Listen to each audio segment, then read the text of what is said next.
रे में डाल के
दुनिया में बहुत रोग आपने सुना पड़ा होगा। कहीं कैंसर का मरीज, कहीं हृदय रोग का मरीज, कहीं कुछ का मरीज तो कहीं कुछ का मरीज, लेकिन दुनिया में सबसे अगर बीमारी है बड़ी तो वो है गरीबी। गरीबी से बड़ा इस दुनिया में कोई बीमारी होइबे नहीं करती। यही से कवि जी भूमिका में भाव लिखना भैया हमारा आ जाता। रोग है ना गरीबी से दूजा बड़ा, पेट ऐसा यदम कुछ दिखता नहीं, खाता दर दर का ठोकर पड़े भूखमरी, रिश्ते नाते कोई वहां दिखता नहीं। प्रांत बिहार के है नारायण बाबू, दो ठे बेटी एक बेटा है एकदम सुघर, बारी नहीं थी कमाई कोई, बात भच्छा परीटा से करते गुजर।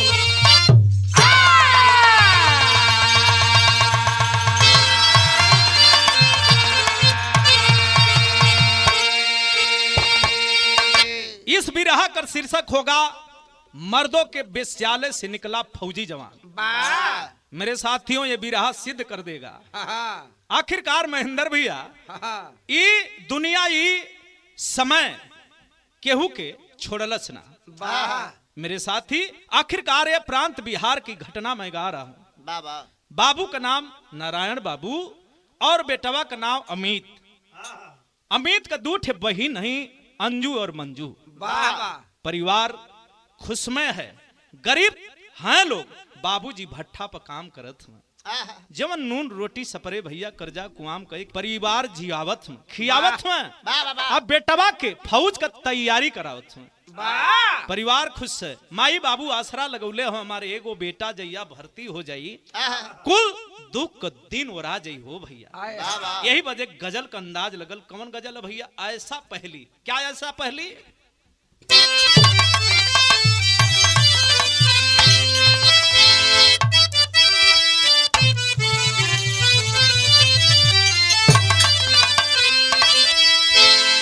अरे ऐसा पहली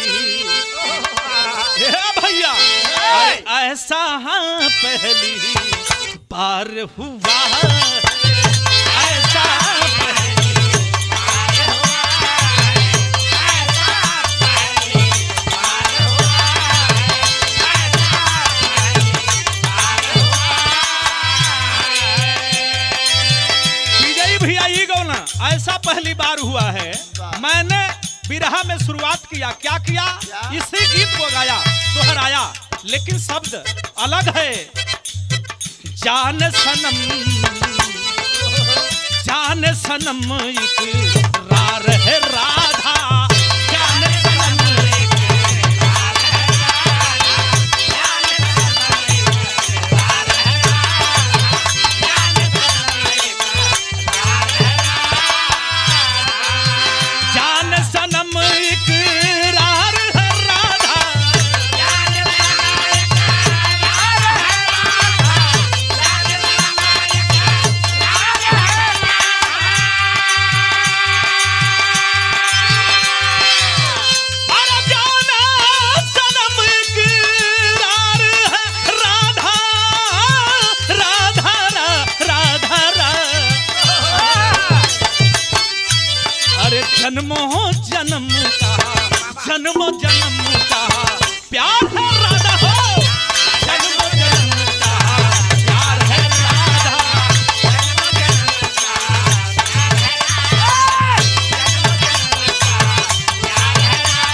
जी प्यारे लाल लिखन उनकर कलम लिखलस का लिखलस गजल कई भाव कितना बढ़िया बिरहा में गजल तो सुनबे कैला लेकिन बिरहा में भाव है कितना बढ़िया भाव है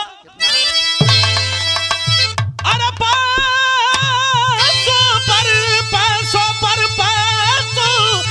हो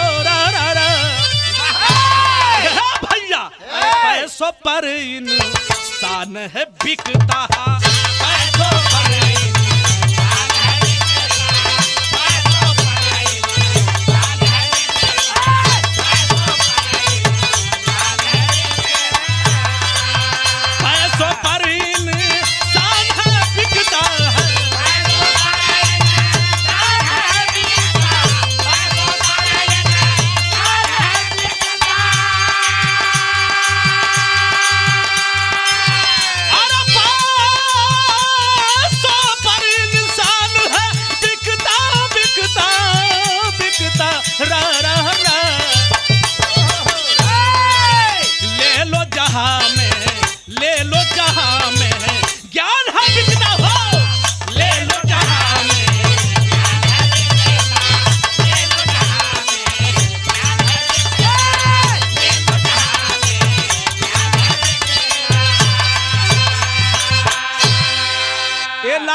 साफ शब्दों में कलयुग के समय में इशारा करती है बाप बड़ा न भैया सबसे बड़ा रुपया फार्मूला हो गया है।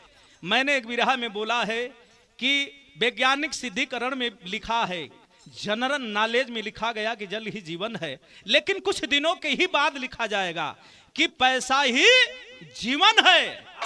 मेरे साथियों इस बात को कोई नकार नहीं सकता है। जहां भी देखिए खेल तमाशा करे उसे जरूरत पैसे की घूम घूम नेता अभिनेता गवैया बजवैया बने उसे जरूरत पैसे की तो जो भी है काम पैसे के लिए हो रहा है। हम पैसे खातिर गावत थे लेकिन कितना पाई भी तब हम ही जानत थे। मेरे साथियों ये वीडियो में ना गावत थे कि तो हम लोग देख ले कितना रुपया पावत थे।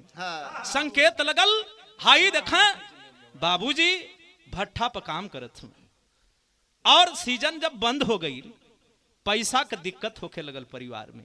आज जब दिक्कत होके लगल तो एहर ओहर से कर्जा कुआम कह के भैया जे परिवार होला अपने बच्चन के केसों खियाई पियाई लेकिन क दिन केहू केहू के कर्जा दे सोचा जरा। कहानी में शुरुआत लगल बेटवा फौज का तैयारी में लगल है। नतीजा का निकलल तैयारी में पढ़ाई में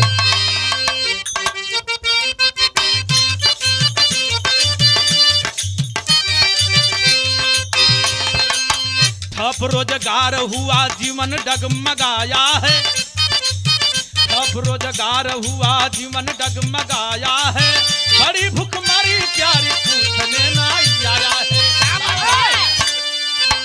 बच्चे उपास करते बाबू मन विचार करे।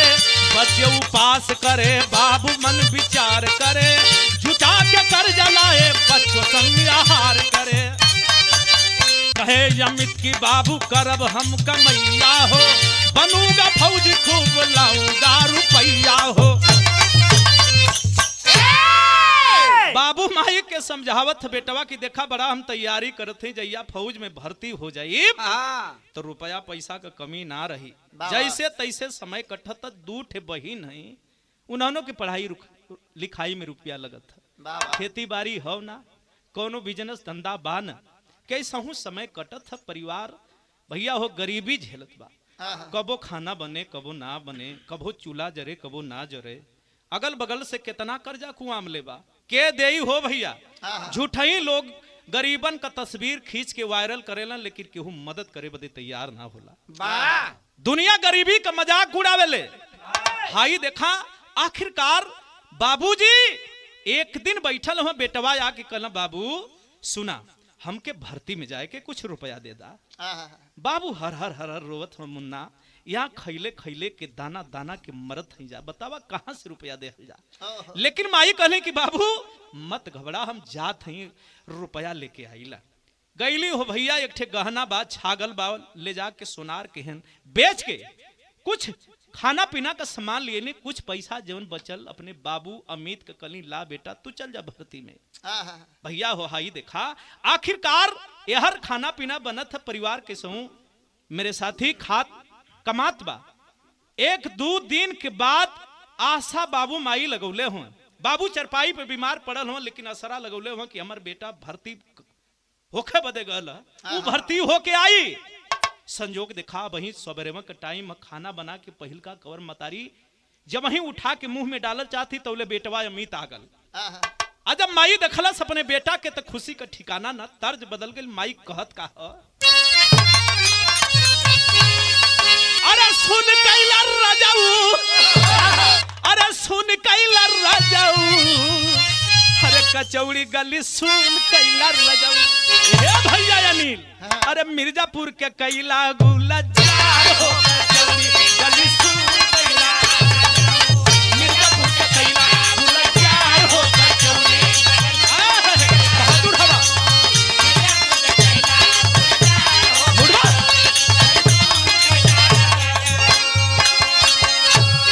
सूरज भैया। जे समय माई देखलस अपने बेटवा के जैसे हो भैया गंगा जमुना बढ़िया जले, वैसा ही मतारी का ममता बढ़िया गई। बेटा अरे हमार मुन्ना तोरे इंतजार में परिवार राह देखत। मुन्ना बोल बेटा बोल। आखिरकार माई पकड़ के अपने बेटा के झुमत ये कहती मुन्ना आ गईला न, तनी हमके समाचार सुनाओ रे मुन्ना। माई अपने बेटा अमित से कहती है, कहती क्या है? अरे जुड़ाई जाए छतिया, अरे जुड़ाई जाए छतिया की छतिया जुड़ाई जाए हीरावा। अरे यही सन सुनई हा समाचार होती छतिया जुड़ाई जाए हीरावा। यही सन सुनई हा समाचार होती।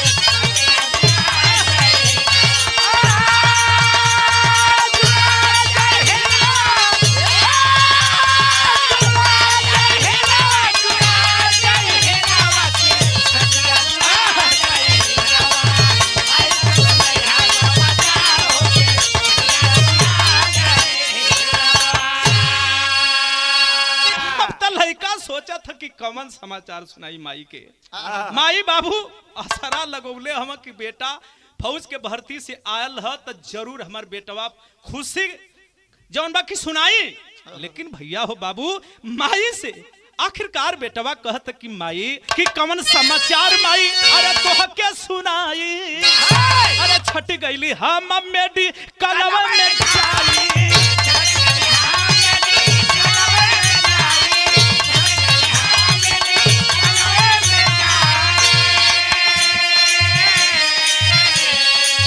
बाबू सुन गिरे भहराय हो की छतिया जुड़ाई जाई हीरावा।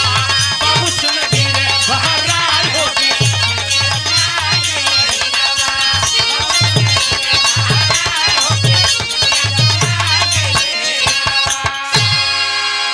मतारी दवड़ के जल्दी से अपने पति के उठावत ही जब ले पानी का छिट्टा मारल जाओ हो बाबू।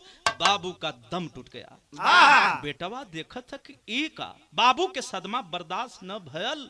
आखिरकार इतना गरीबी में रह के हम कैसे बच्चन के जियाई खियाई। माँ विधवा हो गई।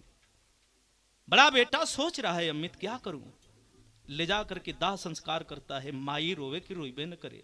दोनों बहन बगल में बैठ के रोवत थी भैया अरे भैया सब कुछ हमन का लूट कर भैया सब कुछ खत्म हो गल। भैया पाथर हो के समझावत अपने बहिनियन के अरे पगली मत रोवा सोरे। जबले तोर भाई जिंदा रही तबले कोनो प्रकार का कमी ना होके दे। यहर देखा है मेरे साथी परिवार को वो बेटा अमित कमाई करके मजदूरी करके पाल रहा है। समय कट रहा है लेकिन गांव घर में कितना काम मिली हो भैया। कबो काम मिले कबो ना मिले। नतीजा ई निकलल। एक दिन गईला है गांव में कर्जा लिया बदे परिवार खातिर राशन खत्म हो गल। दोनों बहन खैला बिना रोवत थी। माई तो भूख दुख बर्दाश्त करे के क्षमता है लेकिन दोनों छोटकी बहनियां भुखाइल ही रोवत थी। भैया आल लौट के कहीं से ये बाबू एक आदमी चाउर दे देहलस पिसान दे देलस बनावत में और आखिरकार वो बहनियन के खियावत में माई के भी खाना देला। माई अरे जौन गलती सही है माफ कर माई। ये दुख का दिन ज्यादा दिन ना रही रे माई। वही बीच में उसका साथी आ जाता है।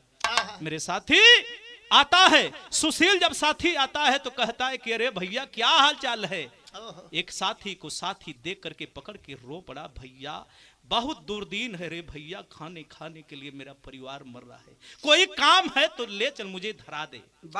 लेकर गया दिल्ली में कपड़ा की दुकान पर मेरे साथियों उसे काम धरा दिया। 10,000 रुपया कमाए लगना भैया अमित, घरे भेजत में धीरे धीरे बहनियां भी सयान होती, चिंता बढ़ा था कि 10,000 रुपया कमाई तो न बहनिये का शादी कर पाई, न घरे बना पाई, न कुछ कर ही पाई।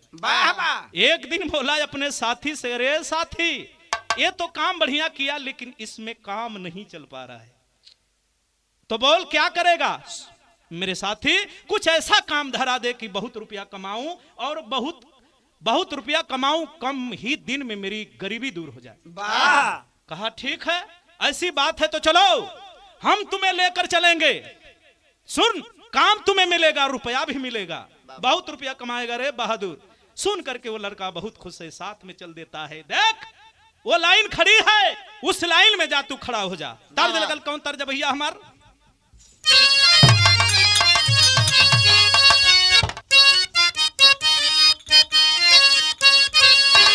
अरे कहीं हुई है सड़क पर हे भैया, अरे कहीं हुई है सड़क पर, अरे लखात हुई है,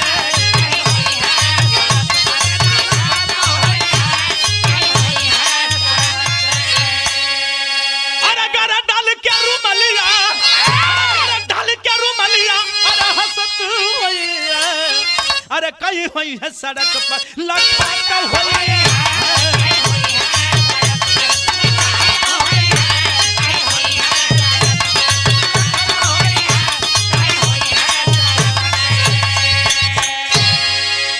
मेरे साथियों मन में भाव है रुपया कमाऊंगा, आखिरकार रुपया कमाने के लिए चला अपने साथी के साथ, तो हुआ क्या, वो चला रुपया कमाए, अरे चला रुपया कमाए, अमित हीरावा हो चला रुपया कमाए,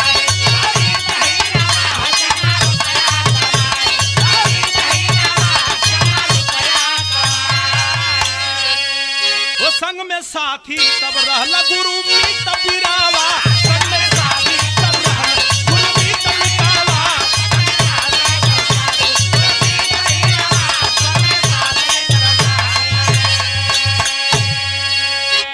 दुरही से भैया के अरे रहिया देखवला, कई के इशारा सुना बतिया बतवला,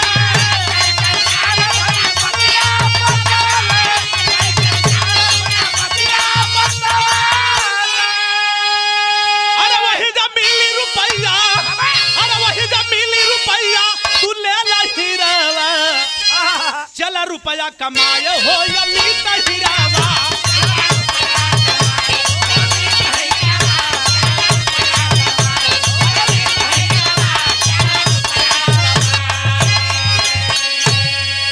सुनो वहां जाओगे तो काम तुझे मिलेगा।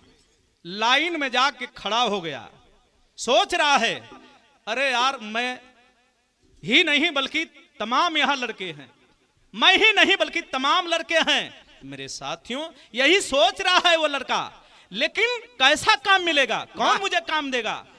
सुंदर गबड़ू जवान है, युवा है। मेरे साथियों उस लाइन में सोने की तरह वो लड़का चमक रहा है, लेकिन आखिरकार ये भैया हो बाबू भयल का बिरहा टेरी में भाव लगला जा।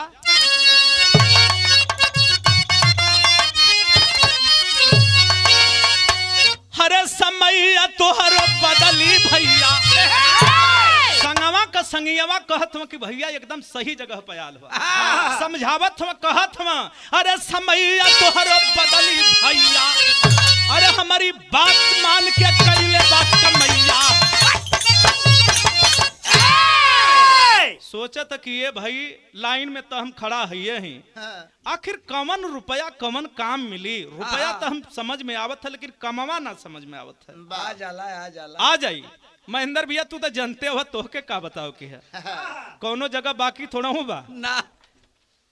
हाई देखा आखिरकार लाइन में खड़ा है, बाहर है वो लड़का, बाहर है उसकी सुंदरता, बाहर है सूरत, बाहर है दे कभी जो ओकर वर्णन कैलन, कितना बढ़िया वर्णन लिखल बा का ओकर व्याख्या कैले, ओकरे सूरत का रंग रूप का व्याख्या करत हम कैसे तर्ज लगल, कौन तर्ज भैया आ जाता?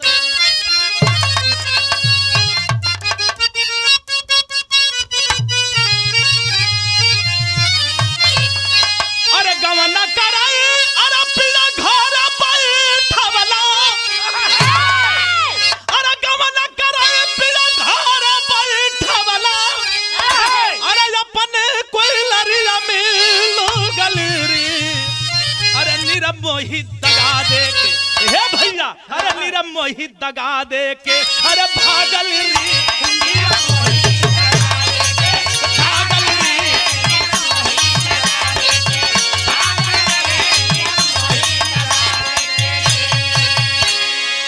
बार कवि जी कितना अपने कलम से सुंदरता आखिरकार ये बिरहा में भरला है, कितना बढ़िया बहाव है। अब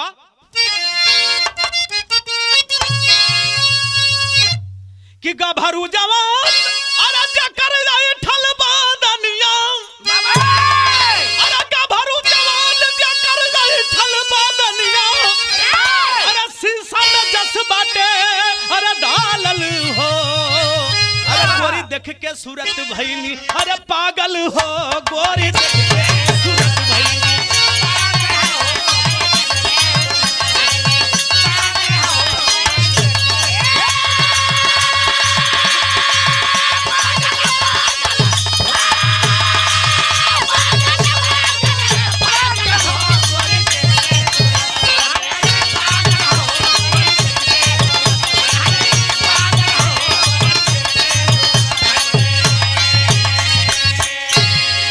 कई छोरी हथवा पकड़ ले हलियाई, अरे दूधवा में छलकत बाजई से मलाई,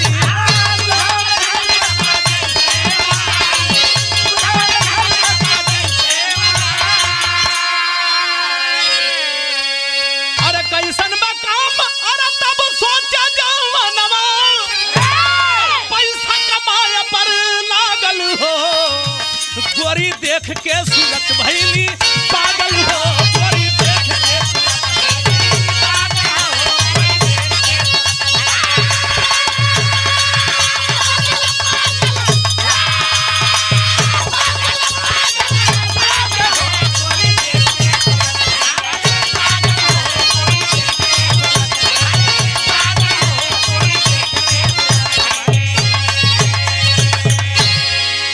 देखते ही देखते कई लड़कियां आ करके उस लड़के का हाथ पकड़ लेती है, वाह कहती है कि मेरे साथ चलो, मेरे साथ चलो। वाह सोच रहा है कि अरे भाई इस लाइन में मैं खड़ा हूँ, आखिर ये कैसा काम है कि सारी लड़कियां दो चार जो लड़की आई हैं सुंदर सुंदर जवान जवान ये कह रही है कि मेरे साथ चलो। पूछ पड़ा जवान कहाँ लेकर जाओगी, क्या काम है? बाबा तो वो लड़कियां बताती हैं कि सुनो काम जैसा भी हो तुम्हें मुंह मांगा रुपया मिलेगा। बाबा रुपया कितना दोगी तुम लोग? रुपया तुम लोग कितना रुपया दे सकती हो? एक लड़की बोली तुम जितना मांगोगे उतना मैं दूंगी। वाह सारी लड़कियां हट गई और एक लड़की हाथ पकड़ी गाड़ी में बिठा करके अपने रूम पर चली गई। वाह पानी देती है, पिलाती है, बिस्तर लगाती है। तब तक तो मामला ठीक था। हाँ सोच रहा है कि आखिर कैसा काम है, मैडम बताओ क्या काम है? बाबा घबराओ मत, काम बताती हूँ। हाँ। आखिरकार है भैया भयल का आल्हा में कवि जी भाव देना।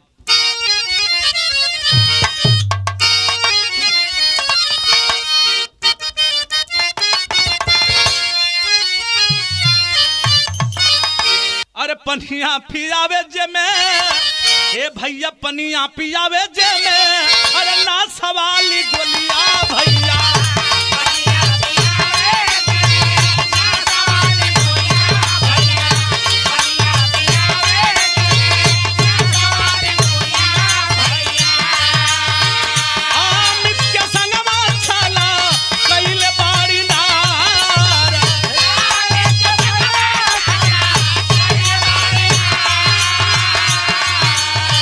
काहेला यमी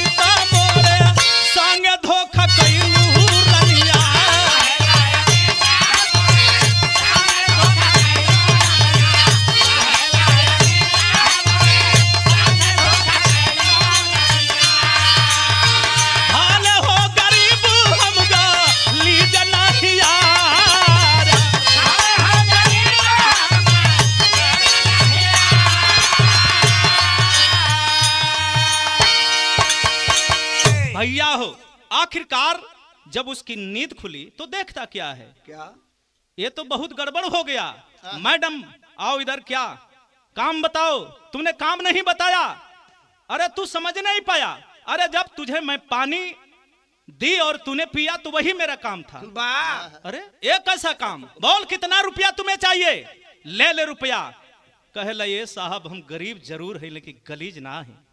क्या समझती हैं कि केवल औरतों का ही इज्जत होता है, आदमी का कोई मर्यादा नहीं। आपने जो किया सो गलत किया साहब, ऐसा आपको कानूनन करना नहीं चाहिए, ये अपराध है। मैं थाने में जाऊंगा, गुहार लगाऊंगा। वो लड़की कहती है कि तुम कहां खड़े थे, उस लाइन में, जिस लाइन में तुम खड़े थे जरा जाकर पता करना कि वो लाइन कैसी लगती है। क्या तुम्हें बताने वाला नहीं बताया? तू आके लाइन में खड़ा हो गया, क्या सोचा?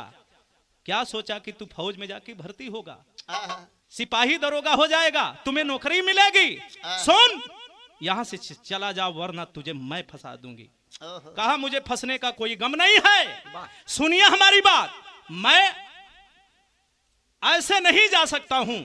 रुपया फेंक दिया, कहे ले लो रुपया। यही ईमानदारी देख करके लड़की बोली कि वाह, ऐसे ही आदमी का मुझे इंतजार था। बोल क्या तू मुझसे शादी करेगा? अब तो सोचने लगा, गरीबी चरम सीमा पार कर रही है, घर वाले खाने खाने के लिए मर रहे हैं, बैंक बैलेंस, बंगला गाड़ी सब कुछ है।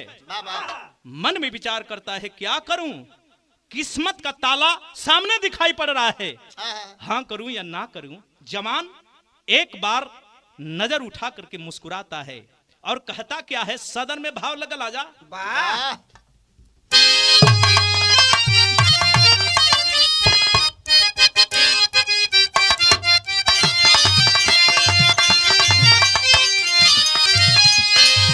अरे हथवा पर हाथ दे के सोचला जवाना, अरे हथवा पर हाथ दे के सोचला जवाना। अरे हाय हो विधाता दिया किस्मत बनाया, अरे हाय हो विधाता दिया किस्मत बनाया। अरे सोचला गुदरिया का ये सोचला जवाना, सोचला गुदरिया का ये सोचला जवाना। अरे सफा सफा बतिया के देवा हो बताया।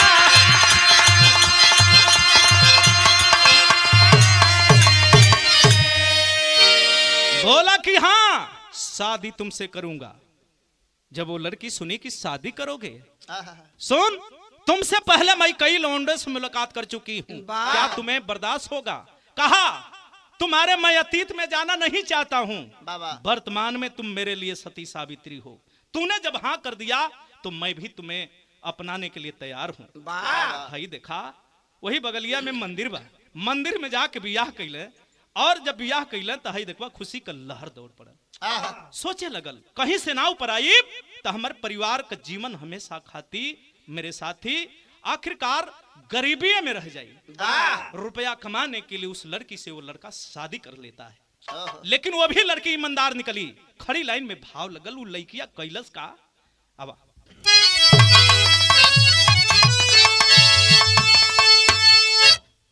अरे शादी कई के, कहे शादी कई के, अरे जिंदगी सजावली गोरिया, वही झोपड़िया के महलिया बनवली गोरिया।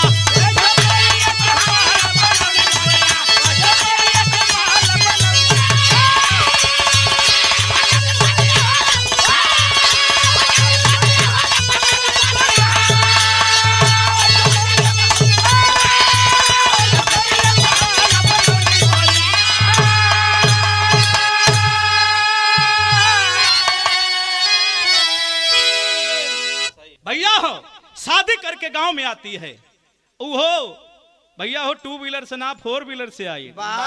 देखे बदे जमाना जुटल है। सुहाग रात में, पहली रात में जब घर में गया है अमित अपने दुल्हन मेरे साथियों रागिनी से मिलने के लिए, तो बोला कि हर दुल्हा सुहाग रात में कुछ देता है, लेकिन मैं वो दुल्हा गरीब दुल्हा हूं, आपसे कुछ मांगना चाहता हूं। वो दुल्हन कहती है रागिनी क्या मांगते हो, मांग लो। मैं तो जीवन में संकल्प किया कि रुपया पैसा अगर मेरे पास होता मेहनत करके मैं फौज का जवान हो जाता। वाह। बोला इतनी सी बात है, बोली इतनी सी बात है तो मेरे पास रुपयों की कमी नहीं है, आप तैयारी में जुट जाइए। वाह, वो रात बीत गई। हाई देखा धीरे धीरे दोनों बहनियां सयान हो थी। समय कटा था दोनों बहनियन का। उ रागनी उ दुल्हिया हो बाबू अमित का जौन बाकी अपने हाथे बियाह कैलस, विदाई कैलस। कवि जी भाव लिखना कितना ईमानदार बा, बढ़िया बा। अब भैया हमारा जा अरे तू इठे न नदिया का अरे कैली बियाह, अरे सगरो जमाना जकर करे बाह बाह।